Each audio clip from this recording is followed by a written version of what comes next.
In September, the Prime Minister's office announced 5 projects being examined by its Major Projects Office, all with the potential to be fast-tracked for approval and to get financial help.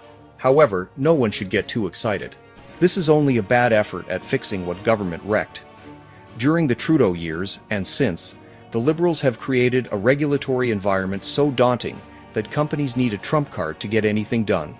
That's why the Major Projects Office, MPO, exists.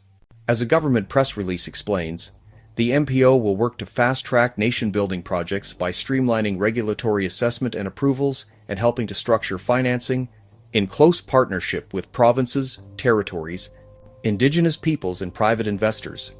Canadians must not be fooled. A better solution would be to create a regulatory and tax environment where these projects can meet market demand through private investment. We don't have that in Canada, which is why money has fled the country, and our GDP growth per capita is near zero.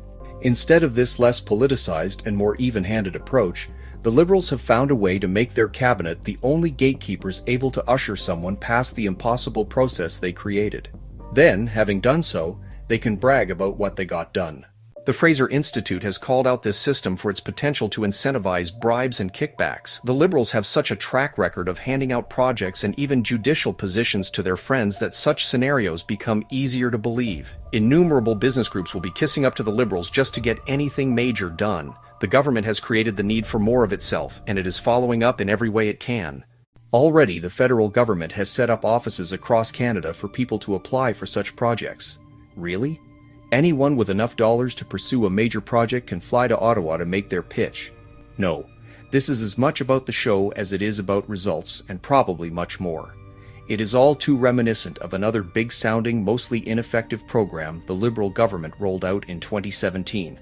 Back then, the $950 million Innovation Superclusters initiative was designed to help strengthen Canada's most promising clusters while positioning Canadian firms for global leadership.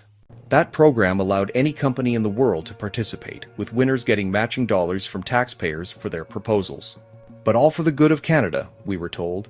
More than 50 applications were made for these sweepstakes, which included more than 1,000 businesses and 350 other participants.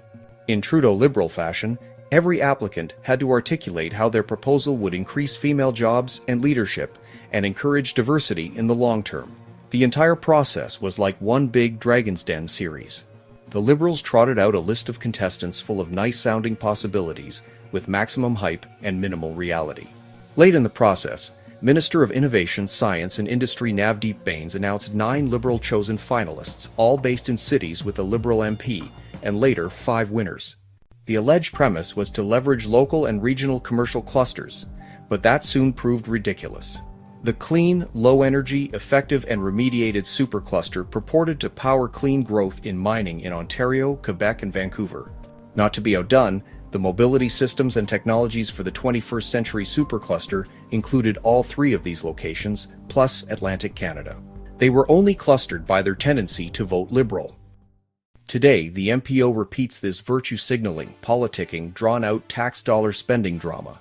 The Red Chris mine expansion in northwest British Columbia is one of the proposals under consideration. It would be done in conjunction with the Indigenous Tahltan Nation and is supposed to reduce greenhouse gas emissions by 70%. That's right up the Liberal alley. Meanwhile, the project is somehow part of a proposed Northwest Critical Conservation Corridor that would cordon off an area the size of Greece from development. Is this economic growth or economic prohibition? This approach is more like the United Nations Agenda 2030 than it is nation building. And it is more like the World Economic Forum's stakeholder capitalism approach than it is free enterprise. At least there are 2 gems among the 5 proposals. One is to expand capacity at the Port of Montreal, and another is to expand the Canada LNG facility in Kitimat, BC. Both have a market case and clear economic benefits. Even here, Canadians must ask themselves, why must the government use a bulldozer to get past the red tape it created? Why not cut the tape for everyone? The Liberals deserve little credit for knocking down a door they barred themselves.